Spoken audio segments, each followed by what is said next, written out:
Hi, it's Jamie from the Not So Wimpy Teacher. I'm really excited today to share this video with you all about teaching vocabulary. I made vocabulary instruction one of my professional goals a couple of years ago after watching my kids take the vocabulary assessments that came with our reading curriculum and feeling like they were getting A's, but not actually learning valuable vocabulary. I watched them struggle during standardized testing and in reading comprehension because there seemed to be just this huge gap in their vocabulary, even though they seemed to be getting A's with our reading curriculum. So I set out to do a lot of research about vocabulary, and I learned all kinds of fantastic new things. I read a lot of books, a lot of blog posts, and my mind was just full of great ideas. But of course, the problem with great ideas is that we just don't only have like this much time in the classroom. And so I took all these ideas, I mapped them out, and I figured out which components I felt were the most important and worthy of making time in the classroom for. And then I got rid of those things that, although they sounded fun, I knew just didn't fit into my routine. And I came up with something that was manageable. I implemented this vocabulary routine for 2 years and had so much success that I got really excited to share it with other teachers. And so I'm going to share with you today a little bit about vocabulary instruction, about my routine, about assessment, about getting kids excited about vocabulary. And I hope you can use some of these tips and ideas to help make your vocabulary instruction more meaningful. All right. First of all, it's important that you understand that there are more than one type of vocabulary word. In fact, there are 3 categories of vocabulary words. Tier 1 vocabulary words are words that your students already know. When they come to you, they already know them. They know them before they came to school. They're not words you need to spend time teaching the meaning. They might be words that are in spelling lists, but they're not words that students struggle with the definition of. These can include words like happy. You don't need to tell your student what the word happy means. They know. You don't have to tell your students what the word cup means. They know what a cup is, and they've known what a cup was probably since before they were even 2, because someone kept putting something in front of them and saying, here's your cup, and so they just know it. It doesn't have to be taught. Those are tier 1 words, words that they already know. You don't have to worry about teaching those words. I'm going to skip down to tier 3 right now. Tier 3 are domain-specific words. So they're like your math vocabulary and your science vocabulary. They are words that students need to learn when they're mastering the math, science, social studies standards, but they're words that are best taught within that content area, such as the word photosynthesis. Students need to understand photosynthesis because understanding the plant life cycle is a science standard, but learning the word photosynthesis makes the most sense when learning about the plant life cycle. So it's not one of your reading vocabulary words. And it isn't really going to increase the reading comprehension either, because they're not likely to see the word photosynthesis in their books, in regular literature, even on standardized testing. They are only likely to see these tier 3 words within that content area. So a word like an isotope. Or also, we have content-specific words just as teachers. Every career has content-specific words that only used within that context of that career, and so you don't see it often in text. They aren't the words that we need to spend the most time on. And when we are teaching them, we need to do it within the content, okay? Within science, within math. Now, the really important words that we need to think about often as teachers who are trying to increase our students' word choice when they write, increase their comprehension levels in reading, and just overall boost those test scores, we need to be thinking about tier 2 words. So these are high frequency words, meaning these are words students are going to see often in text, but they don't know they don't know what they mean yet, or they don't at least know what they mean deep enough to fully comprehend, okay? These are words they need to be taught. Some In some cases, they might be able to use context clues within the text to come up with a basic meaning, and in some cases, they cannot. There isn't a context clue for every word in text. And so these are words that we want to try and teach our students. Words that they're going to see often in grade level text that they don't already know the meaning of. These are not your math vocabulary, your science vocabulary, or social studies vocabulary, okay? Some examples. The word seldom. Most students don't know what the word seldom means until they are taught, and so that can be confusing. And seldom is a fantastic word. I would love to see my kids use the word seldom when they're writing. So I want them to know that word. How about the word budge? He wouldn't budge. A lot of times that's a sentence. He wouldn't budge. There's no context clue. If you don't know what the word budge means, you don't know what that sentence means. So you cannot picture it in your mind what's happening in the text. Okay? Frigid. Students don't necessarily know what that means. Cold is a tier 1 word. They already know what cold means before they even come to school, but do they know what frigid means? Authors are much more likely to use a creative, interesting word like frigid. And we want our students to use that word too. So they need to be taught. They need to be exposed to as many tier 2 words as possible so that they understand them and they use them. Okay? So my entire vocabulary routine is based around tier 2 words. Right? And I told you I did a lot of research. I read books, blog posts, articles, anything I could find related to vocabulary. My favorite book, and I do recommend this book, is called Word Nerds. I really enjoyed this book. I'm not going to lie, it is an academic book. It's not like a beach read, okay? But if you are passionate about improving your vocabulary instruction, this book will get you excited. It got me excited. But the thing was, every activity in here sounded like a fantastic idea. And if all I taught was vocabulary, I would do everything in this book. But I really felt that I could only carve out 10 minutes, maybe 15 some days, of explicit vocabulary instruction and practice. With only 10 minutes, I knew I had to make it smaller and more manageable. And so as we go through my vocabulary routine, you'll see that I've taken some ideas from that book and some ideas from other books I've read and just made it bite-sized and manageable for me, for my students, okay? I just want to start with just a few tips before we get going. First and foremost, please ditch the dictionary. I feel like this is how I was taught vocabulary when I was young. They gave you a list and they gave you a dictionary and they said, look them up. Oh my gosh. This is trouble for our students, okay? This can actually confuse them more than help them, okay? It's the easy way out for us as teachers. We can put it in a center, be like, look up your vocabulary words and define them today. But we're not actually teaching them what they mean. We're not making sure that they fully understand the definition and are using it accurately. So we're actually confusing them. I just want to give some examples. Okay, this is an intermediate dictionary. So it's not the primary one, but it's also not the cheap dollar store one that most classrooms have. It is a decent Webster intermediate dictionary. All right, when you look up the word envious, which is an amazing tier 2 word, envious. I love that word. When you look it up in this dictionary, the definition is showing envy. Wow, that's going to clear it up for our 8-year-olds, right? I mean, that doesn't help. If you don't know what envious means, there's a pretty good chance you don't know what envy means. So showing envy is a terrible definition for the word envious. That is not going to help our students.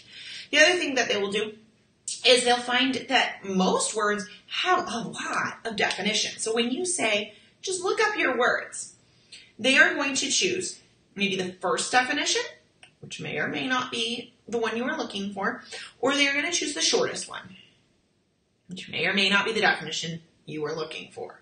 But they don't know. How are they going to know which definition you were looking for? I'm looking up the word beam. There are definitions for beam as a noun and beam as a verb. So there's a total of 8 definitions for the word beam. Beam as a noun and beam as a verb are very different. How are my students going to know which one that I want? Let's just say I told them, look, the verb. The first definition of beam, B-E-A-M, beam, is to send out in beams or as a beam. Beam means to send out in beams or as a beam. I mean, obviously, clearly that defines it. We cannot expect our students to truly learn what words mean or get excited about words if all we're doing is telling them, look it up.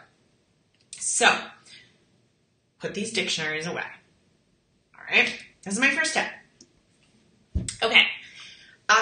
Sometimes people don't like to hear this, but vocabulary centers are not enough. So maybe you have like a word work center of some sort and you're like, well, I just store some vocab in that center. That's not enough. You're not there teaching and you're not there able to help them understand their errors. And so they might be practicing words, they might be practicing them wrong, they might be using them in the wrong context or the wrong part of speech or the wrong definition of the one you wanted them to learn. You have no way of knowing because you aren't there, you aren't a part of it. It also just doesn't get kids all that excited if that's the only type of vocabulary instruction they're getting is just a center. If you really want to be successful and you really want to see your students' vocabularies grow, you are going to have to make instruction intentional. You are going to have to set aside a period of time where you are teaching vocabulary and letting your students play with words. You can throw a center in as an extra practice on words that you've already taught, but when they are first introducing them to words, it's important that you make sure that they are getting accurate definitions and using the words accurately. So if you just have a center, you're missing out on a lot of opportunity. It's really important that we're helping our students just to get curious about words. If vocabulary becomes an integral part of your classroom, students are going to start wondering about words. They're going to say, hey, that word sounds a lot like this word. Wonder if it has similar meaning. When kids start asking questions and getting curious about words, that's when you know that your vocabulary instruction is successful. If vocabulary is boring, then it starts to make reading seem boring. It starts to make writing seem boring. But if vocabulary is something that you are able to get your kids curious about and intrigued, then they're excited when they read and they see a vocabulary word they don't know or vocabulary word they recently learned. It will make them more excited about reading. Okay? So how I used to teach vocabulary, if you can call it teaching, was just using our reading textbook. We had a story of the week. I think that's pretty similar with most curriculum. And there would be 5 or so bold words that were our vocabulary words for the week. And then on Friday, there was a vocabulary test. It was multiple choice. All my kids would get 100%. But I didn't really see, if I was reading a story to them outside the textbook, they were lost when it came to those tier 2 vocabulary words.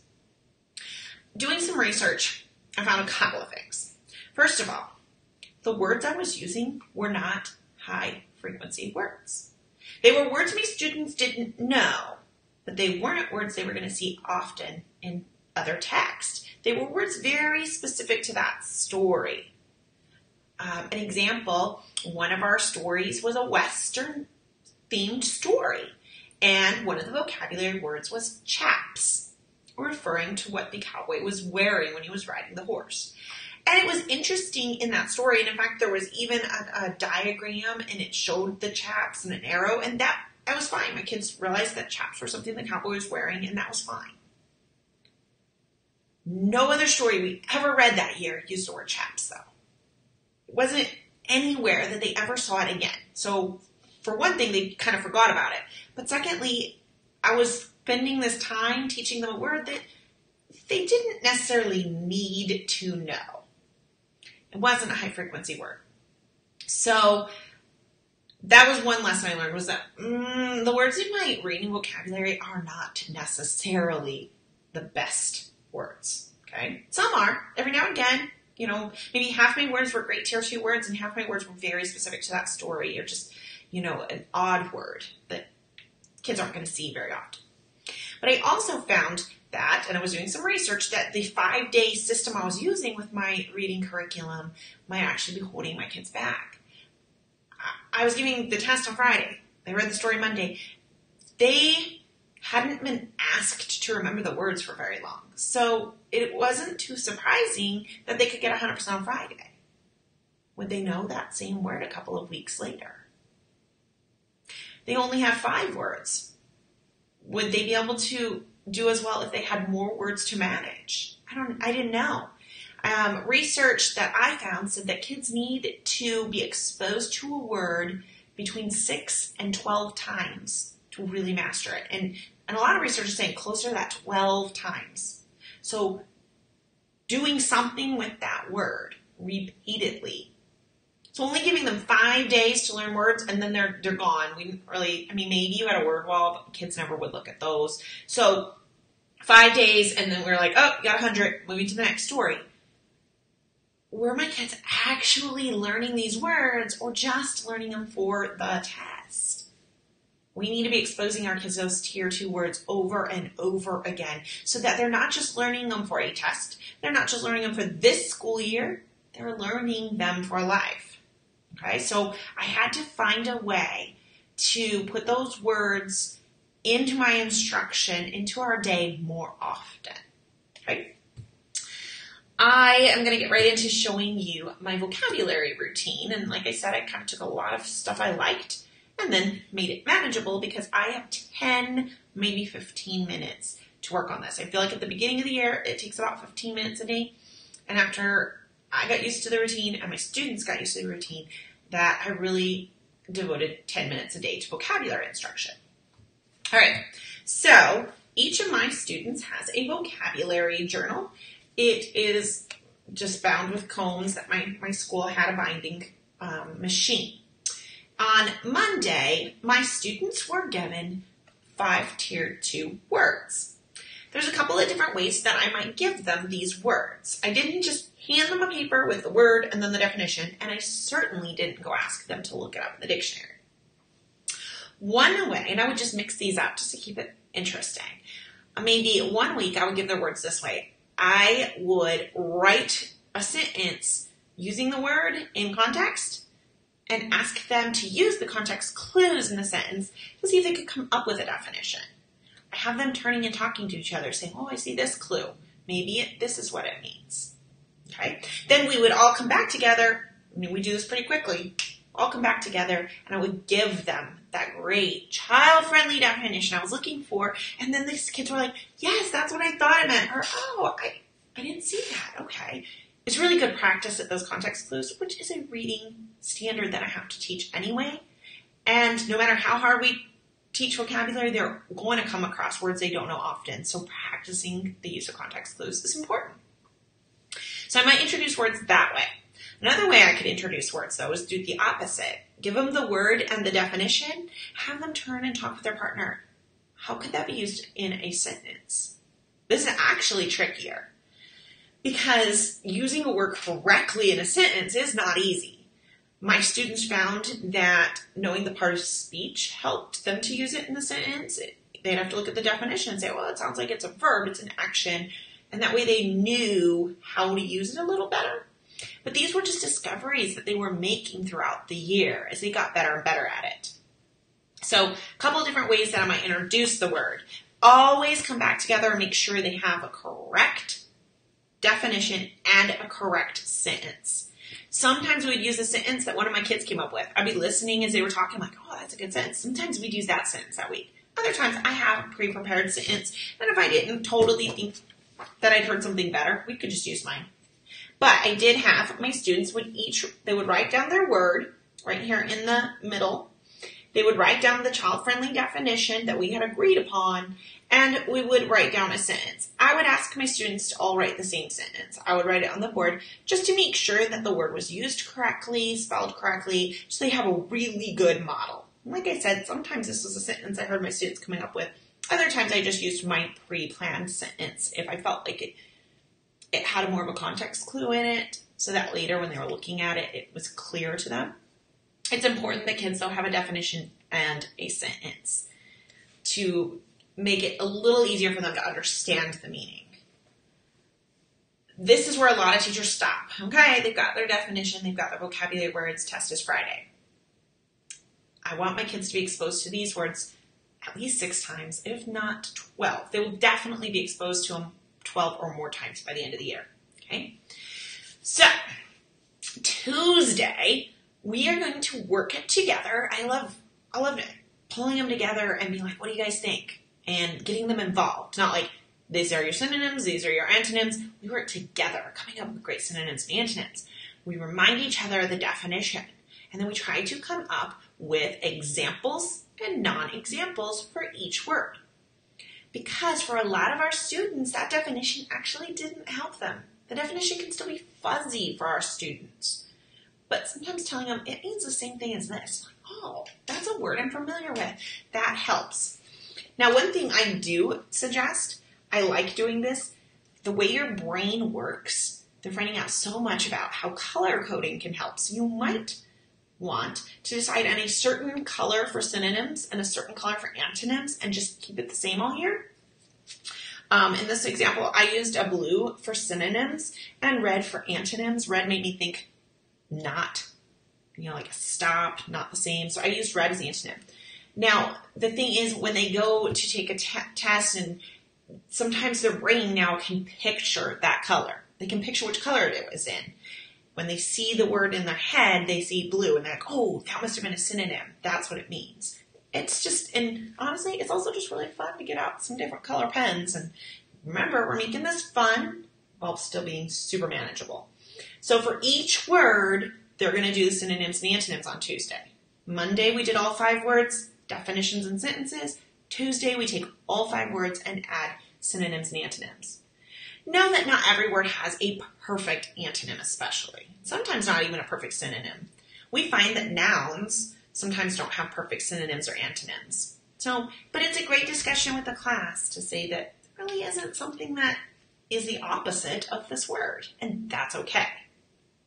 It's good discussion. We're digging into these words, okay? Now their planner should be filled out for all 5 words after Tuesday. Wednesday, we kind of take a break from our 5 words. This is a little different.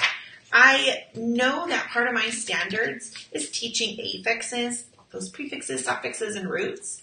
I also know that lots of words have affixes and roots, and since I'm not going to be able to teach them every single word, I know that it's important that I teach them these little clues that they can use to come up with meanings of lots more words. So on Wednesday, we kind of take a break from our 5 vocabulary words. It's something totally different. I call it wow words. I don't know why. I started calling it Wow Word Wednesday, and my kids seriously eat up this day. It's one of their very favorite days. They feel like they're word detectives. All right, so on Wow Wednesday, I give them 1 word. It's different than their 5 vocabulary words. They write this wow word here on the line, and it's a word that has either a prefix or a suffix, and later in the year or in the higher grades, it might have prefix and suffix, okay?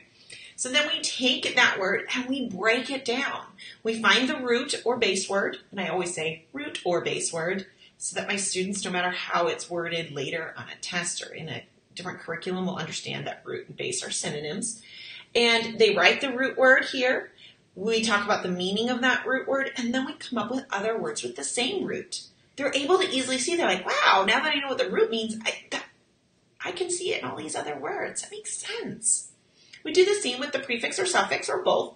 We write it in the box, we write the meaning of it, and we come up with some other words with the same prefix or suffix. This helps students to see that although we've talked about just one word, they can see how it relates to lots of different words. They can be detectives now, and you'll see them doing that. They're like, all of a sudden, Miss Sears, look, I found 5 words in my book that have this prefix that we learned yesterday. They're really proud of themselves. You're helping to expand their vocabulary even more. The wow words I don't include in their immediate assessments, but I am hoping that through repetition, they will learn the meanings of these prefixes, suffixes, and roots. It is part of the language standards and important to me, so it is something we continue to work on all year, doing 1 wow word a week, and I see huge gains, because if a prefix or suffix gets repeated again later, all of a sudden my kids are on top of it, okay? That's Wednesday. It's a break from our 5 words that we're focusing on. And we just take this one fun word and we work with it. We play with it. Okay. Thursday. We go back to our words on Thursday. Thursday is all about the picture dictionary. My students are back to their 5 words, and they are asked to make a picture representation for each of those 5 words. Guys, the way our brains work, pictures are huge. Our brain will see this picture in our mind whenever we think about this word. So, this student for the word clutch, she drew a hand holding a purse. And when I asked her, did you know that some purses are called clutches? She didn't. But it suddenly made sense to her why they might call it a clutch. She said, no, I clutch because it's to hold. She's clutching her bag. And I was like, that's perfect. Do you see how she's going to remember that? Frigid, she drew an igloo. I mean, that's perfect. It's easy for me to see she knows what these words mean. She understands them. Duplicate, she drew 2 expo markers, and she made them as similar as possible, right? And for illuminate, she drew a candle. It's very clear to me that she understands these words. Now, students are going to love Picture Dictionary Day, or at least most of them. Sometimes I have a learner or 2 that just don't appreciate drawing things, and that's okay. They sketch. I do tell my learners that they need to sketch all 5 pictures quickly, and if they still have time, they can go back and add color. Because the thing is, they will spend half an hour on this if you will let them. And if you have little breaks and extra time, like, getting back from a special early or something like that, something ends early, they will love going back to their dictionary and adding more details and more color. But I tell them a quick sketch of all 5 words, and then they can go back, add color, add detail. Another way to make sure they get all 5 pictures done is to set a timer that they can visually see, or at least that you will give them reminders and say, by now you should be done with the first 2 words. If you're not, you need to move on. If you don't have a lot of time for the vocabulary picture dictionary, it can be a great morning work. Okay? But I think the picture is really an important part of them remembering the meaning of the word, seeing it in their mind. Okay? And they love it. Here they are. They're excited about vocabulary words. And if they're getting excited about vocabulary words, they are going to give you 200%. If they're bored sifting through a dictionary, you're not going to get that kind of effort. Okay? So that is my Monday through Thursday. And I keep that routine every week as much as possible. I mean, I know some weeks you have a short week. And then you've got to be like, all right, we're not going to be able to do Picture Dictionary and Wow Wednesday this week because we only have a few days of the week. I know you need to make changes where needed, but having a routine makes it so my students get used to it. I'm like, get ready for vocabulary. They know what day it is, and they get out. They're on the right page. They're ready to go in their vocab notebook. This notebook is a year-long resource. I make one, and they add their words to it the whole year. And so instead of having to have a word wall, they have their own personal vocabulary dictionaries here with pictures, synonyms, antonyms, sentences. So it's all here for them. They'll take it home at the very end of the year, and they'll be really proud of it. Let's talk about Fridays. All right. I like to start my Fridays vocabulary time off with a game or review activity. Okay? So, my students' very favorite, and we do this every other week, and it's an idea I did adapt from the Word Nerds, but I call it, I don't remember what she calls it, it's been a while, I've always called it a vocab social. So, I have printed cards with our vocabulary words on them, and since I do this every other week, we have 10 words that we haven't yet used. So I will print a couple sets of them so that each of my kids has one of those 10 new words. And they put their lanyard on, and they've been instructed and we've trained how to go around and play this game, but it's not really a game, it really is a social. They will walk up to someone and they will introduce themselves. They are that word. And they introduce themselves. So if I'm the word seldom, I might walk up to Thesis and say, hello, Thesis. My name is seldom. I mean not often, such as rarely. I am, an antonym for me is frequently, because I am infrequently. I am seldom. Tell me about yourself, Thesis. And the other student will do the same thing. They're introducing themselves. I tell them, you only go to words different than your own. So you wouldn't have a thesis going to a thesis, even though you might have a couple students who have the same word, because there's only 10 words. So I have 2 or 3 with the same word. Tell them, find somebody who's a different word than you. Introduce yourself. Tell them as much about yourself as you can. The student wearing the thesis lanyard or the student wearing the seldom lanyard, they will not ever forget the word they were wearing. They're also hearing this great review of all of the words. They're being exposed to their words, maybe even multiple times that day. They might go to a thesis twice, and they are going to remember that word. So they're being introduced multiple times, right? And that's what we want. So my kids have a vocabulary social every other week. When they see the lanyard sitting on my counter, they're psyched.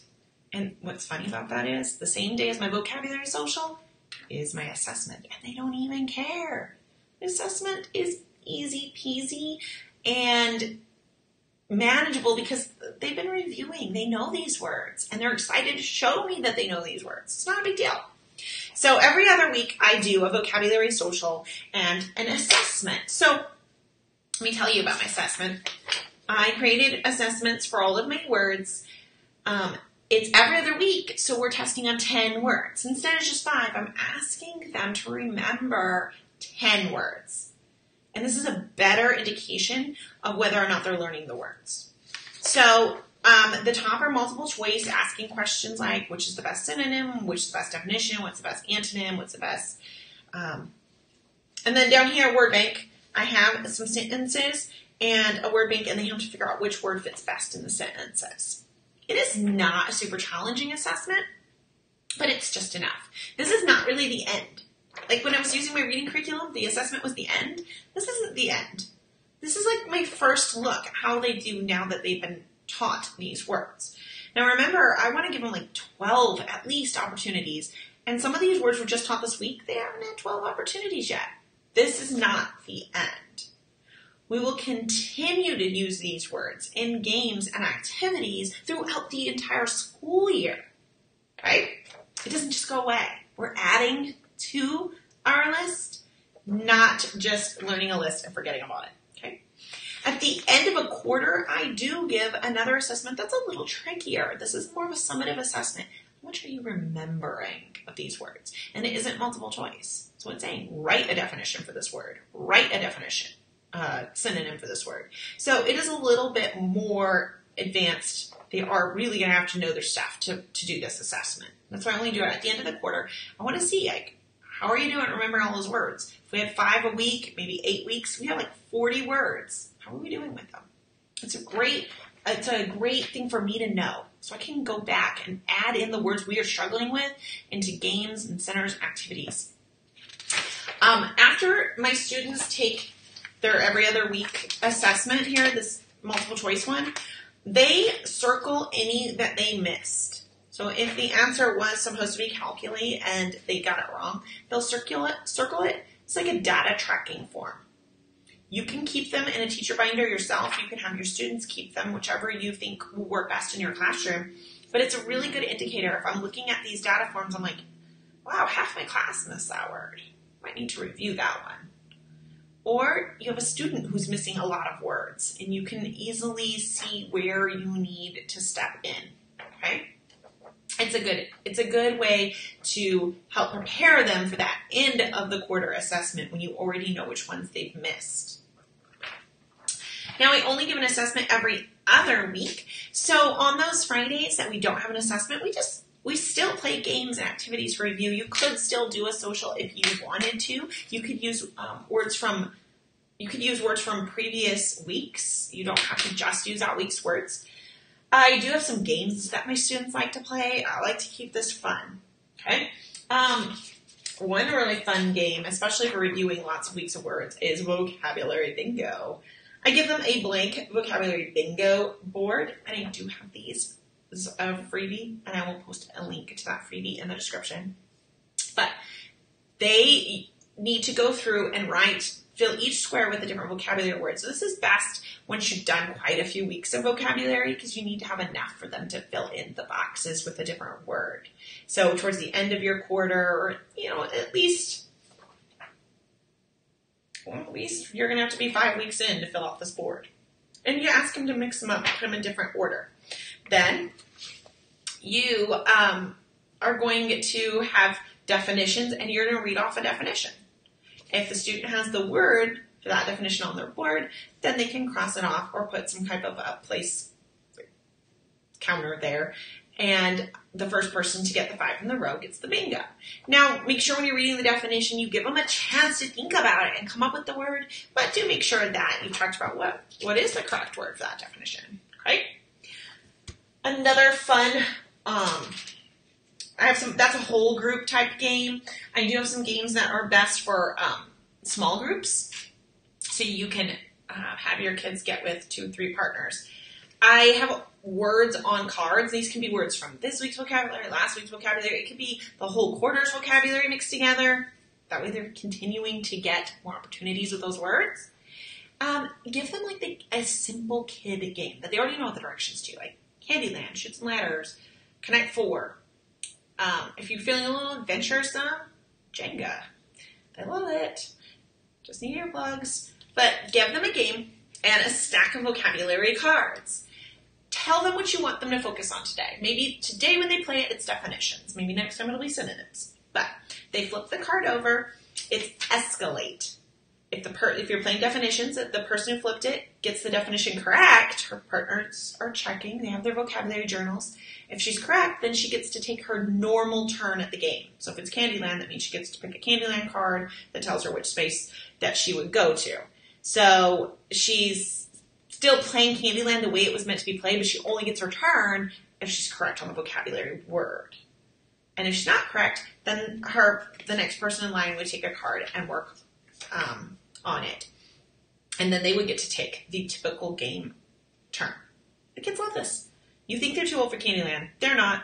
They're not. Add in some vocabulary words and let them play at school, and suddenly it's cool again. Okay? This is a favorite. It's super simple. And again, you can use this week's words, last week's words, 4 weeks ago words that you notice they're still struggling with. You make the choice. So in this bag, I have cards that have vocabulary words on them, okay, that I wanted them to practice, morsel. And I also have cards that have pop on them. This game is called Pop. So I got these like little popcorn bags at the dollar store. We even have plastic containers there too that might last longer. But you stick all of the cards in there and students take turns. Again, you tell them, are they playing synonyms? Are they playing definitions? What are they playing? So they pull out a card. If they get a word card, they're playing definitions. They need to give the definition to this. Again, the group they're playing with will check and see if their definition is accurate. If it is, they keep the card. Okay? The goal is to get as many cards as possible. But if they go in here and they draw a pop card, they have to take all of their cards they've earned and put them back in the bag. So now they're back to 0. This game is fun because even your lowest learner playing with your highest learner, the lowest learner can still win. Because right when you say, time's up, whoever has the most cards is the winner now, the highest winner may have just drawn a pop card. And so it's fun because anyone could win at this game, but they're also practicing those vocabulary words. And it's really fun. You got a kid who has like 6 word cards and then he draws a pop and he's like, ah! They will get excited. There will be noise involved in the game because they're having fun with vocabulary words. I also, my vocabulary units have some board games in them. This board game is in 3rd and 4th grade. It's called Wild for Words. And it's great because it doesn't require a lot of extra stuff. You give them their word cards and they need a die. They roll the die. They start over here. They roll the die and move that many places. So if they land on yellow, yellow says that they need to give an antonym for that word on the word card. If they had landed on blue, they needed to give the definition, etc. So it just gives lots of practice. Definitions, antonyms, synonyms, and sentences. This game is in my 3rd grade units and it's in my first 2 4th grade units.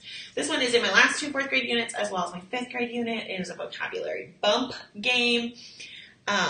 They take a word off the top. They tell their group the meaning and use it in a sentence. And if they complete that task, then they roll the die and move that many spaces.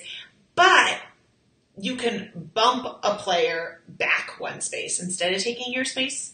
So you could roll it, you could take your chance. You're either going to roll it and go however many it says, or you can bump a player back one space. So you have to decide like which one would make more sense, which one will help you win the best that time. So fun games for them to play. Friday, for me, it is fun. We assess every other week. We do play review games, do review activities, because that's another chance for me to introduce them to those words. While they're playing that game, they might see that same word 2-3 times. And if we continue to review and do games every week, they are going to continuously be seeing the vocabulary words from that week, the week prior, and maybe even the beginning of the year. You can keep changing them out, throwing in old words to make sure that they remember them.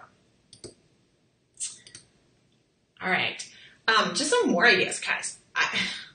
The more I did this, the more ideas I came up with. Ways to extend my vocab time without taking up more class time, because I don't have more class time, right? I get about 10 minutes, a little more on Fridays to play games. I do like to give them extra time, like maybe 20 minutes. All right, my favorite one is price of admission. I do price of admission on a pretty regular basis, but it's fun to use it for vocabulary too. Price of admission, really all you need to do is take a piece of paper and laminate it, or hang, and then you hang this on the right outside your classroom door, or you can hang a small whiteboard. You write a question on it that doesn't have just one right answer. It's not a yes or no question. There's not just one right answer. So sometimes mine will be, tell me a times 9 math fact. Sometimes mine is, give me an example of an adverb. But for vocabulary, you can write the 5 vocabulary words from that week down and say, give me a synonym for one of our vocabulary words. So the student could pick from the 5 vocabulary words and tell you a synonym. And I make them do this fast as they're entering the room in the morning, or it can be after recess or after lunch, whatever works for you. I'm like, you gotta go fast. So if they're, I'm like, wait, go to back line. Gives them one more time to think. As they're walking into the hallway, they can see my price of admission sign. I'm like, you better look, you better read it. When it's your turn, you gotta be fast. And the only rule is they can't copy the person directly in front of them. So if the person directly in front of them had frigid and said cold, they couldn't pick frigid and cold. They could say frigid, freezing, or they'd pick one of the other 5 words. So price of admission is just one more way we're practicing, and you can throw up. You don't have to be just this week's words. It could be some words you've noticed that we're struggling with if you wanted to bring back some of the old words. The lanyards that I use, by the way, you can buy these lanyards on Amazon, cheaper than you can office supply stores. So besides the vocab social I do every other Friday before our assessment, another thing is take your 5 words from this week, or maybe the 5 words from the week before, depending on what day of the week it is and if they've learned enough, and give each student one of those words. So there'll be, if you have 25 kids, you'll need to print your 5 words 5 times. So you'll have several kids with the same word, right? Use it when doing lineups or calling kids to the carpet. You could say things like, anyone whose